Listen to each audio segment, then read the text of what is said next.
Welcome to public TV news bulletin ముందుగా headlines. Warangal Bhadrakali ఆలయంలో శరన్నవరాత్రి ఉత్సవాల ప్రారంభం.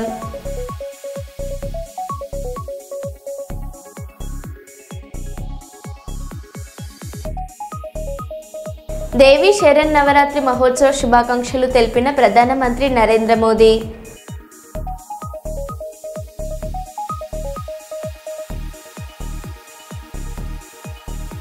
మేడారం సీఎం పర్యటన విజయవంతం చేయాలని సీతక్క ఆదేశాలు.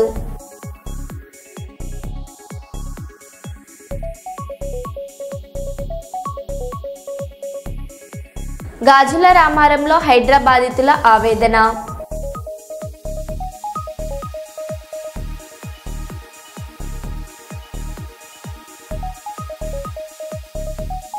కర్నూలులో భారీ వర్షం, జలమయమైన రహదారులు.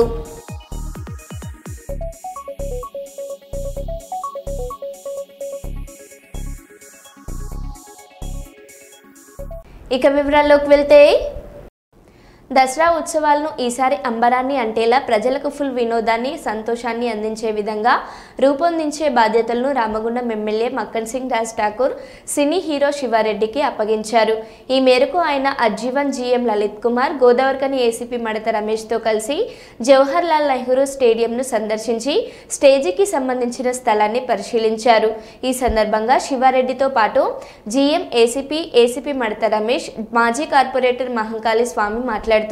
ఈసారి దసరా ఉత్సవాలను ప్రజలకు ఫుల్ వినోదం, ఆహ్లాదాన్ని పెంచేలా ఎమ్మెల్యే రాజ్ ఠాకూర్ సూచన మేరకు సింగరేణి సిఐ&ఎండి బలరాం సమకూర్చిన నిధులతో దసరా ఉత్సవాలను అంబరాన్ని అంటేలా ప్లాన్ చేస్తున్నామని తెలిపారు.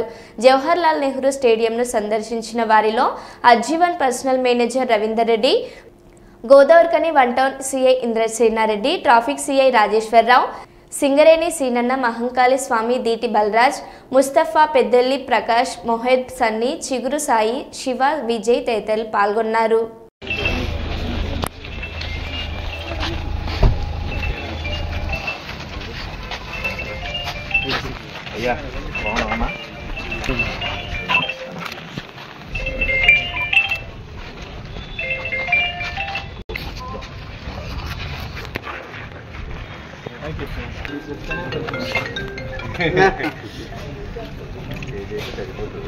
తర్వాత ఏంటంటే ఇది ఇట్లా సింథటిక్ ట్రాక్ చేసే అవు మరి నేను తక్కువ ఇక్కడ కట్టినామనుకోండి, ఆ మెట్లు ఉన్నాయి కదా, అట్లా స్టే చేసి ఇది ఈస్ట్ కాబట్టి ఇక్కడ రావణాసుని కానీ లేకపోతే ఆ సైడ్కి రావణాసుని కానీ అని పెడితే అక్కడ లైట్లు ఉన్నాయి కదా దగ్గర, ఆ పోల్ లైట్స్ దగ్గర రావణాసుని పెట్టేసి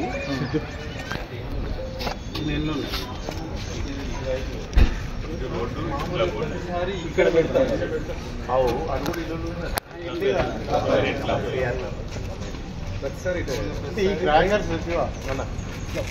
పైన మా రాకెట్లకు అదే కాదు,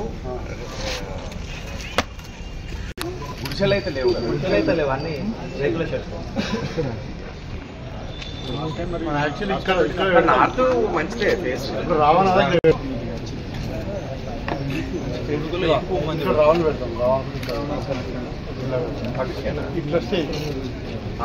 రాబోయే దసరా ఉత్సవాలకు ఎమ్మెల్యే గారి ఆధ్వర్యం లోపల గోదావరికని పట్టణం లోపల ఈ స్టేడియం లోపల పూర్తి స్థాయిలో ఏర్పాటు చేయడం జరుగుతుంది.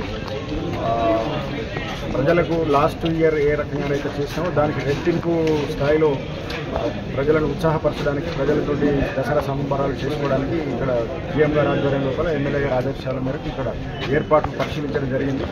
దీనికి సంబంధించి ఏర్పాట్లు, పార్కింగ్, మిగతా అన్ని ఏర్పాట్లు త్వరలోనే ప్రజలకు పూర్తి స్థాయిలో వినోదం కలిగించే విధంగా చేయడం జరుగుతుంది.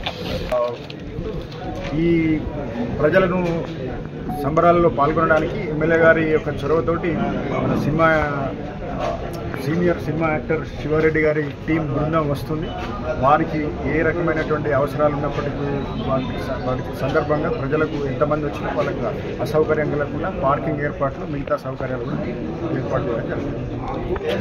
ఎమ్మెల్యే రామగుండం మక్కన్ సింగ్ రాజ్ ఠాకూర్ గారి యొక్క చొరవ మేరకు సింగరేణి ఎండి గారు బలరాం నాయక్ గారు విడుదల చేసిన నిధులతో రానున్న దసరా సంబరాలను ఘనంగా జరుపుకోవడానికి అన్ని రకాల ప్రణాళికలు చేయడం జరుగుతున్నది. సో ఇవన్నీ కూడా మీరు చూడడానికి తప్పకుండా ఇచ్చేసి ఈసారి రాబోతున్నటువంటి అంటే అక్టోబర్ 2వ తేదీన దసరా వేడుకలు మీరందరూ వచ్చి దీన్ని తిలకించవలసిందిగా కోరుకుంటా ఉన్నాను. దానికి గాను ఎంతో సపోర్ట్ చేస్తూ జిఎం గారు, అటు పోలీస్ డిపార్ట్మెంట్ కావచ్చు, మా మున్సిపాలిటీ కావచ్చు, ప్రతి ఒక్కరు కూడా చక్కగా సహకరిస్తున్నారు. దాని గురించి ఒకసారి మొత్తం డిస్కస్ చేసుకోవడానికని ఈరోజు నేను ఇక్కడికి రావడం జరిగింది. Thank you so much. శ్రామిక ప్రాంతంలో దసరా ఉత్సవాలను ఘనంగా జరిపించాలనే సంకల్పంతో గౌరవ ఎమ్మెల్యే రాజ్ ఠాకూర్ మక్కాన్ సింగ్ గారు రామగుండం ప్రజలందరూ కూడా దసరా సంబరాలను టీవీలలోనే చూడడం ఎదురు చూడండి. ఈ ప్రాంతంలో ఉన్న ప్రజలందరూ కూడా బ్రహ్మాండమైన సంబరాలు జరుపుకునే విధంగా ఇక్కడ ఈ కార్యక్రమం గౌరవ ఎమ్మెల్యే గారి చేతుల మీదుగా ఏర్పాటు చేయడం జరుగుతుంది. ఇంత మంచి కార్యక్రమాన్ని ముందుకు తీసుకెళ్లేందుకు ప్రజలందరి కోసం వచ్చినందుకు ప్రత్యేకంగా కాంగ్రెస్ పార్టీ పక్షాన గౌరవ సోదరుడు శివారెడ్డి గారికి కూడా ప్రత్యేక ధన్యవాదాలు, శుభాకాంక్షలు తెలియజేస్తాను. Thank you. మత్తు పదార్థాలను వ్యతిరేకిస్తూ కర్నూలులో బీజేవైఎం ఆధ్వర్యంలో సేవా పక్వాడ్ కార్యక్రమం నిర్వహించారు. ఈ ర్యాలీని రాజ్యసభ మాజీ సభ్యులు టీజీ వెంకటేష్ ప్రారంభించారు. రాజ్విహార్ కూడల నుంచి కలెక్టర్ కార్యాలయం వరకు ఈ ర్యాలీ కొనసాగింది. ఈ కార్యక్రమంలో టీజీ వెంకటేష్ మాట్లాడుతూ యువత మత్తు పదార్థాలకు దూరంగా ఉండాలని కోరారు.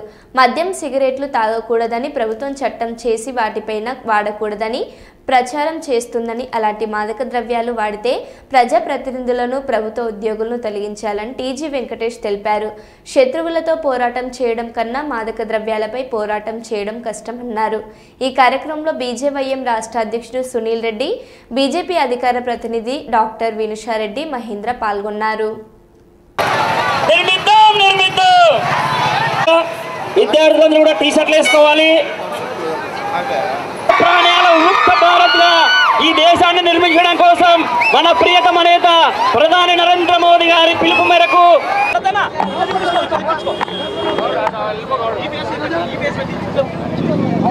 ఉత్సవాలందరూ కూడా ముందుండాలి. పార్టీ పెద్దలందరూ కూడా గమనించండి. దయచేసి వెనకుండి ఈ కార్యక్రమాన్ని విజయవంతంగా చేయవలసిందిగా కోరుతా ఉన్నాం. యువమోర్చా నాయకులందరూ కూడా ఈ కార్యక్రమంలో ముందుండవాలి.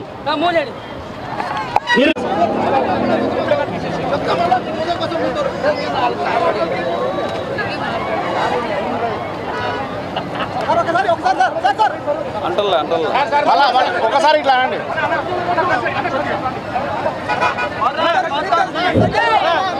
ఇది యువమోర్చా కార్యక్రమం. దయచేసి యువమోర్చవాలను ముందు పెట్టాల్సిందిగా పార్టీ పెద్దలు ముందు పెట్టాలి. భారత్ మాతా కీ, భారత్ మాతా కీ. నిర్మిద్దాం నిర్మిద్దాం డ్రగ్స్ రహిత భారతదేశాన్ని నిర్మిద్దాం. నిర్మిద్దాం నిర్మిద్దాం డ్రగ్స్ రహిత భారతదేశాన్ని నిర్మిద్దాం. నిర్మిద్దాం నిర్మిద్దాం డ్రగ్స్ రహిత దేశాన్ని నిర్మిద్దాం. రాష్ట్ర అధ్యక్షుడు సునీల్ రెడ్డి గారు ఈరోజు మాదక ద్రవ్యాల మీద యుద్ధం ప్రకటించాలని ముందుకు దూసుకుపోతున్నాడు. మోదీ గారి దీవెనలతో, మోదీ గారి ఆయన ఉన్న మంచి ప్రక్రియని ప్రజల్లో తీసుకుపోవాలని ముందుకు దూసుకుపోతున్న సమయాన మీరందరూ తెలుసుకోవాల్సింది ఏమంటే, చైనాతో యుద్ధం చేయొచ్చు మనం ఈజీగా, పాకిస్తాన్తో యుద్ధం చేయొచ్చు మనం ఈజీగా, కానీ మాదక ద్రవ్యాలతో యుద్ధం చేయడం దురదృష్టంగా వారి మీద తీవ్ర చర్యలు తీసుకోవాలి. గత 20 సంవత్సరాలుగా నేను ప్రతి నెల 45 లక్షల రూపాయలు ఒక బోనస్గా ప్రతి నెల మా ఎంప్లాయీస్కి ఇస్తున్నాను. తాగని వాళ్లకు, సిగరెట్, ఆల్కహాల్ తాగని వాళ్లకు 3000 మందికి. ఇది ప్రపంచంలోనే మొట్టమొదటి ప్రక్రియ అని తెలియజేస్తున్నాను. కానీ దీనితో మేము పోరాడుతుంటే ఇప్పుడు మాదక ద్రవ్యాలు కూడా విదేశాల నుంచి మన దేశానికి ముందుకు పోతున్నది. సో మాదక ద్రవ్యాలని ముందు మొట్టమొదటి ఎదుర్కొనాలి. అలాగే సిగరెట్లు, ఆల్కహాల్ కూడా పిల్లలకు లభ్యం కాకుండా షాపులు కొనసాగాలి. ముఖ్యంగా నేను చెప్పేది ఏమంటే, ఈ భారతదేశంలో మనం చట్టాలు చేస్తున్నాం. చట్టాలు ఎవరు చేస్తున్నారు? రాజకీయ నాయకులు చేస్తున్నారు. సిగరెట్లు తాగటం తప్పు, ఆల్కహాల్ తాగటం తప్పు, దాన్ని తాగితే మళ్ళీ మా జనాలు చనిపోయేదానికి అవకాశం ఉంటుంది, ఇట్ విల్ కిల్ యూ అని మనం బ్యానర్ ఆ సిగరెట్ల మీద రాపిస్తున్నాం, ఆల్కహాల్ మీద రాపిస్తున్నాం. కానీ ఆ రాజకీయ నాయకులు చేసే చట్టాన్ని గవర్నమెంట్ అఫీషియల్స్ ఇంప్లిమెంట్ చేయాలి. మళ్ళీ రాజకీయ నాయకులు కూడా ఇవి తాగరాదు, ఎందుకంటే చట్టం చేశారు. వాళ్ళు డిక్లరేషన్ ఇవ్వాలి, మేము తాగము, తాగితే మమ్మల్ని డిస్క్వాలిఫై చేయండి, సిగరెట్లు తాగినా డిస్క్వాలిఫై చేయండి. ఎందుకంటే చట్టం చేశారు వాళ్ళు చట్టం చేసిన వాళ్ళు దాన్ని అవలంబించకపోతే ఎవరు అవలంబిస్తారు? దాన్ని పాటించాలి చట్టాన్ని చేసిన వాళ్ళు. అలాగే చట్టాన్ని ఇంప్లిమెంట్ చేసే వాళ్ళు ప్రభుత్వ అధికారులు, వాళ్ళు కూడా చట్టాన్ని ఇంప్లిమెంట్ చేయాలి. తాగటము, ఆల్కహాల్ తాగినా, సిగరెట్లు తాగినా, మాదక ద్రవ్యాలు తాగినా వాళ్ళు చనిపోయేదానికి అవకాశాలు ఉంటాయని బోర్డు ప్రభుత్వం చట్టం చేసిన దాన్ని ఇంప్లిమెంట్ చేసే అధికారులు కూడా దాన్ని పాటించాలి. వాళ్ళు పాటించుతామని డిక్లరేషన్ వేయాలి జాబ్లో. వాళ్ళు డిక్లరేషన్ ఇచ్చి ఎవడైనా తాగినా, ఆల్కహాల్ తాగినా, సిగరెట్లు తాగినా వాళ్ళని డిస్క్వాలిఫై చేయాలి, లేకపోతే వాళ్ళని అధికారం నుంచి తొలగించాలి అటువంటి వారిని. సో నేను ముఖ్యంగా చెప్పేది ఏమంటే, మనం చట్టాలు చేస్తున్నాము, చట్టాలను ఇంప్లిమెంట్ చేసే అధికారులు ముందు వాళ్ళు కూడా పాటించాలి. వాళ్ళు పాటించకపోతే వాళ్ళ మీద చర్యలు తీసుకోవాలని తెలియజేస్తున్నాను. కాకినాడ జిల్లా కాకినాడ స్థానిక బాదంవారి సందు రాజాజీ వీధి గోల్డ్ మార్కెట్ సెంటర్ నందు ఘనంగా శ్రీదేవి యువజన సంఘం కమిటీ సభ్యుల ఆధ్వర్యంలో రాజాజీ వీధిలో వ్యాపారస్తులు ఘనంగా నిర్వహించారు. శ్రీ బాలా త్రిపుర సుందరి అవతారంతో అమ్మవారు భక్తులకి దర్శనమిచ్చారు. Organisation committee KSVJ Subrahmanyam, B Akkunaidu, T Narayana Rao, KS Anand, Sridevi యువజన సంఘం president L Satyaveni, secretary A Lalitha Dayamanthi మరియు కమిటీ సభ్యులు తదితరులు పాల్గొన్నారు.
చిన్న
కర్నూలులోని వ్యవసాయ మార్కెట్ యార్డ్ను సిపిఎం రాష్ట్ర కార్యదర్శి వి శ్రీనివాసరావు సోమవారం సందర్శించారు.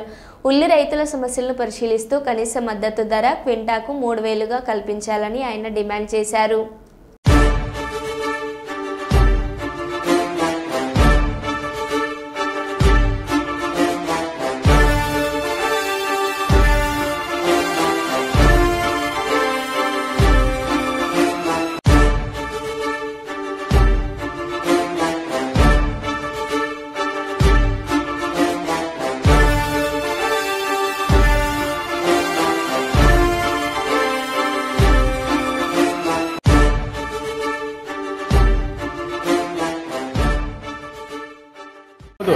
బాబు అవుతుంది ముందు పోతుమా బాబు బాబీ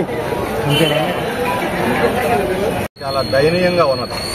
10-15 రోజులుగా రాష్ట్ర వ్యాప్తంగా సంచలనంగా మారింది. కర్నూలు మార్కెట్ యార్డులో దాదాపు ఊరకనే పోసిపోతున్నారు రైతులు. దాదాపుగా పెట్టుబడి ₹1,00,000 అవుతుంది.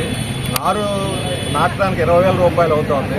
ఊళ్ళో నుంచి ఇక్కడ ట్రాన్స్పోర్ట్ దగ్గర 20-30 కిలోమీటర్ల దూరంలో ఉన్న వాళ్ళకి కూడా ₹50-60 ట్రాన్స్పోర్ట్ ట్రాక్టర్లో తెచ్చి అవుతుంది. దూర ప్రాంతాలలోకి అయితే ₹100 అవుతున్నది.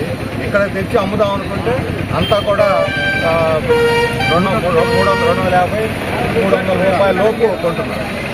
గవర్నమెంట్ మేము 1,200 కొంటాము గిట్టుబాటు ధర ఇచ్చని ప్రారంభించి సడన్ గా నిన్న మేము ఆపేస్తున్నాము అని చెప్పి హెక్టార్కి 50,000 ఇస్తాము, 50,000 పెద్ద అమౌంట్ లాగా అనిపిస్తే చూపించావు అని. హెక్టార్ అంటే ఎకరాకు 20,000 పెట్టుబడి ₹1,00,000 అవుతుంది. ఇప్పుడు వీళ్ళు గవర్నమెంట్ 20,000 ఇస్తుంది కదా ఎకరాకి, అందుకని మీరు 100-150కి ఇవ్వండి అని చెప్పి నేల మీద పారపోసేటువంటి పరిస్థితి.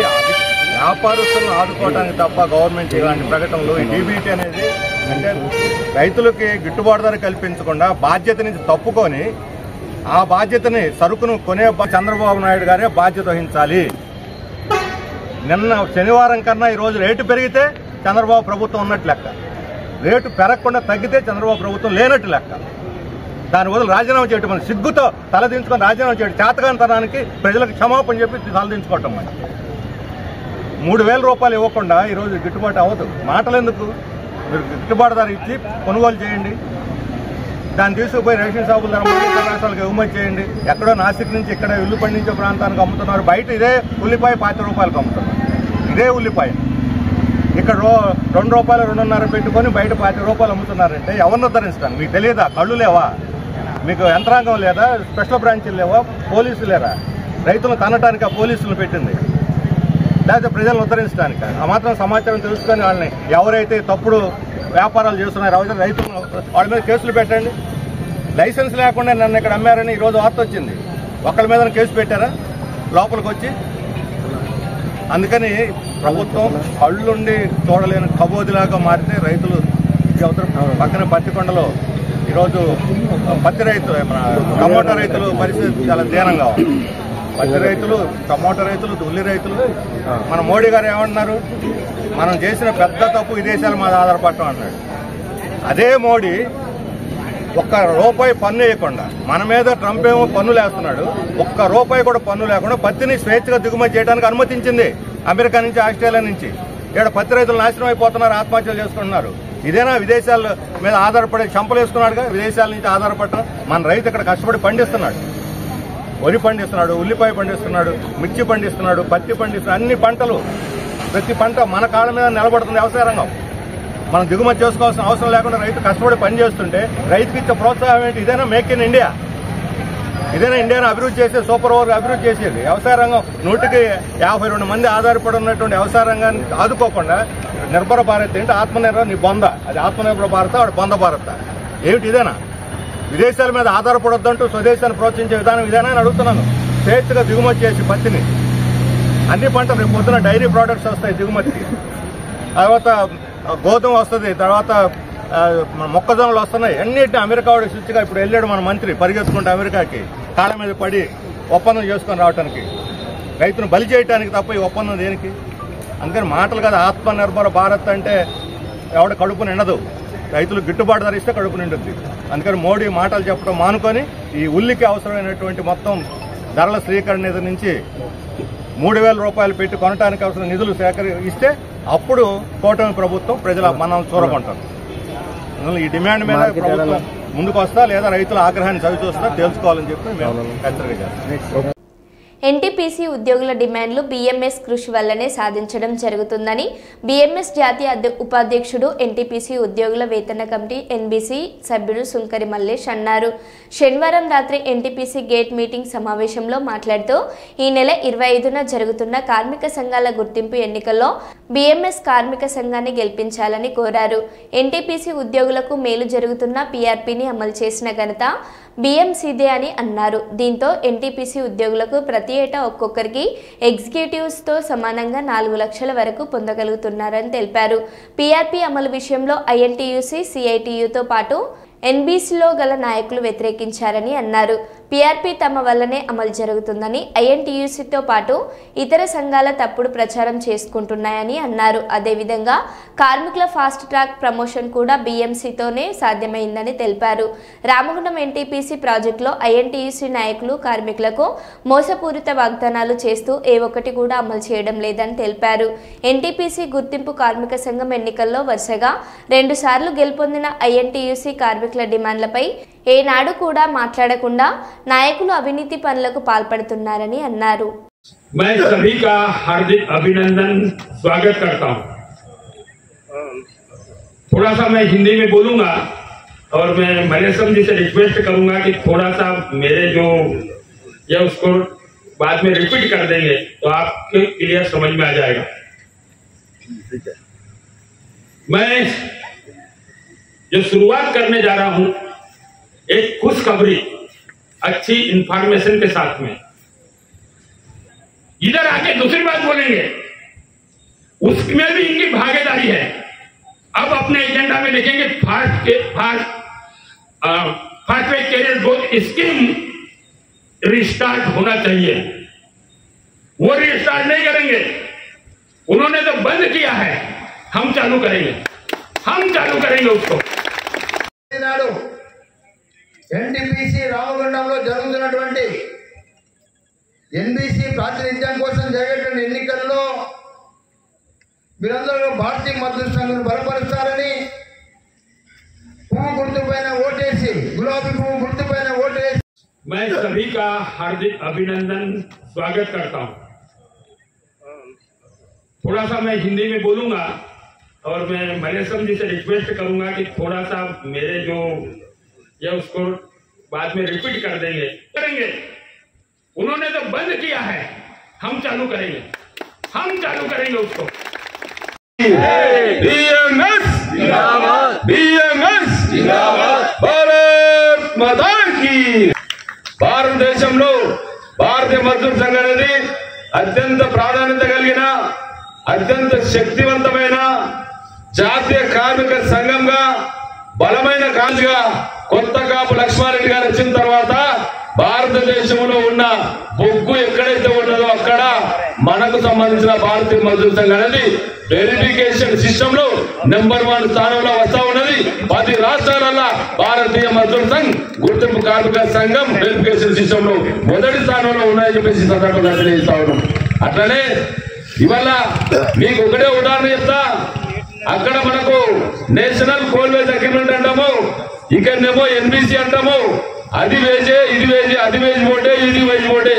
కానీ ప్రపంచ మన భారతదేశ చరిత్రలో మరి ప్రభుత్వ రంగ సంస్థలలో చారిత్రాత్మకమైన మనము చేసిన ఒప్పందాలు ఏవైతే 11వ వేజ్ బోర్డు ఒప్పందం ఉన్నదో కోల్ వర్కర్లకు సంబంధించింది, దానిలో భారతదేశ చరిత్రలో ప్రభుత్వ రంగ సంస్థలలో చారిత్రాత్మకమైన ఒప్పందం చేసి 21% మినిమం గ్యారంటీడ్ బెనిఫిట్ సాధించుకున్నది మన కోల్ వర్కర్స్ కార్మికులు, సింగరేణి కార్మికులు.